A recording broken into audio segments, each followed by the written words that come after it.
Okay, everyone Yes. see that? Yes, we Customers can. thing? Super. I'm going to go straight into customers, and then I'll go at the end back to the other two. Firstly, on customers, the only way to grow your business is to get more customers. You can try as hard as you like to invent as many products as you like. If no one's buying them, you're not growing your business. And obviously, you need to get more and more customers as you go along, either as additional to or in place of the customers you lose because you finished their project or whatever you're doing. Now, importantly, customers don't find you, you find customers. So many people believe, there's that old saying, if you build it, people will come. Well, that doesn't happen. You have to get out there and tell people about yourself, because otherwise you're invisible.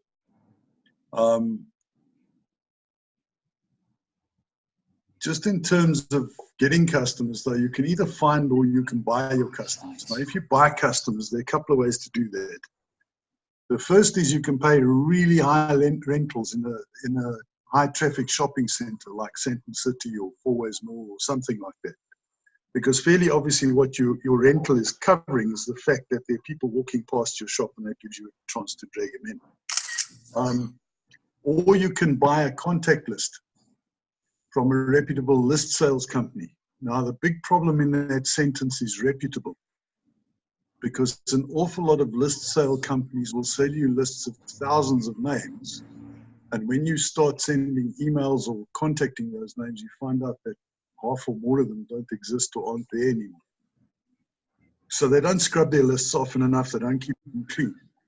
And some of these guys have got massive lists, but the lists are donkey's years old, so they're not much use anyway. In terms of finding your customers, you've got to do some work. Firstly, you need to obviously collect contact details. Then you need to develop efficient ways to talk to them. And then the most important thing is keep following up. Just follow up, follow up, follow up, follow up like crazy. In terms of finding your customers, firstly, collecting the contact details. Obviously, an obvious place is your phone. People have a lot more contacts on their phone than they realize. And the net result is they tend to ignore those, because you know what? There's a lot of family, friends, all sorts of people there. Remember as well, your family and friends also buy from you if your product is good. They might want a discount, and you'll have to fight them on that, but they're customers.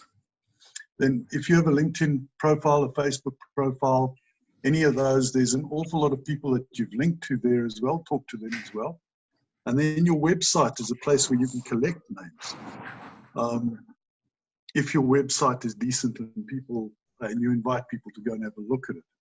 And in fact, it's probably one of the better ways to get people to start looking at what you do, is to have something like a website. Now remember, website doesn't mean you need your own independent website. There are an awful lot of websites out there, like LinkedIn and Facebook, where you can actually have your products on display. So, look around and see what's available there. The alternative to collecting names is go to where your customers are. So, for example, if you're selling nappies, go to a hospital and find out who's leaving the hospital with a brand new baby. Might be an idea to say, hey, here's a free gift if I can get your name. And that is a hard way to do it, but it certainly gives you more qualified customers. Then develop efficient ways to talk to them. Through presentations, events, blogs if you have, discussion forums, email marketing, training courses, live and online, product giveaways, newspaper and magazine adverts, pamphlets. There's a long list of stuff that you can get involved with here to get your message in front of people. Now, in a lot of these cases, you have to get the people to either go there or you have to find them and give it to them. So there's still the contact side of things. You've got to go to where your customers are. And then follow up like crazy. You need a formal methodology of staying in contact with your people. If you don't have formal systems in place, then it becomes real guesswork and you get lost fairly quickly and easily. So a CRM system, free regular product training, email marketing again, blogs again.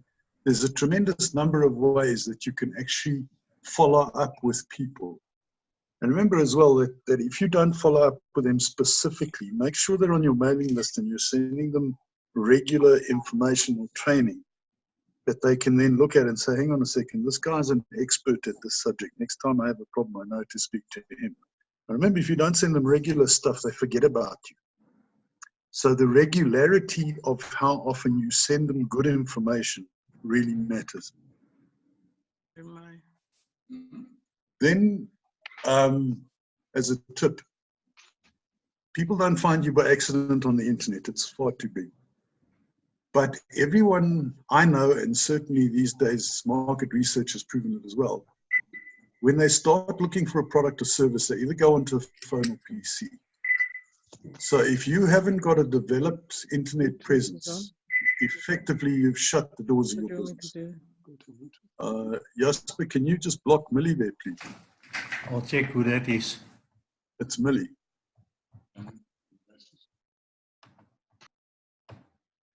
Okay. So let me say it again. If you haven't got a fully developed internet presence, now that doesn't mean just a website. It's Facebook, it's LinkedIn, it's all those social network sites, Instagram and so on. So that when people start looking, they can actually find you.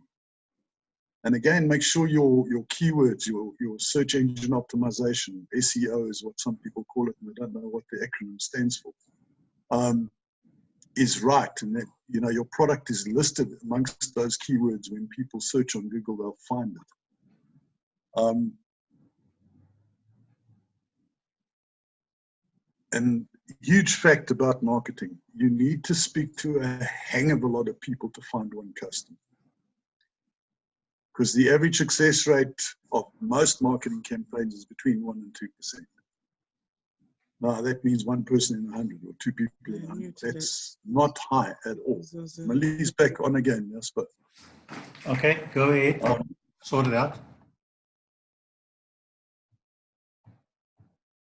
Let's have a look at the numbers, because the numbers matter. You've got to understand what size job you've taken on by finding new customers.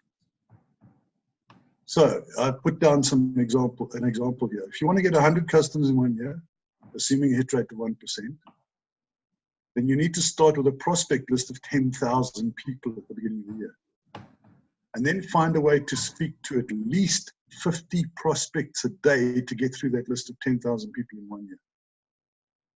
Now, 50 prospects a day, if you do that via a telephone call to each individual, you're going to spend the whole day on the phone. You're probably not going to get hold of half of the people, and you're going to waste your time.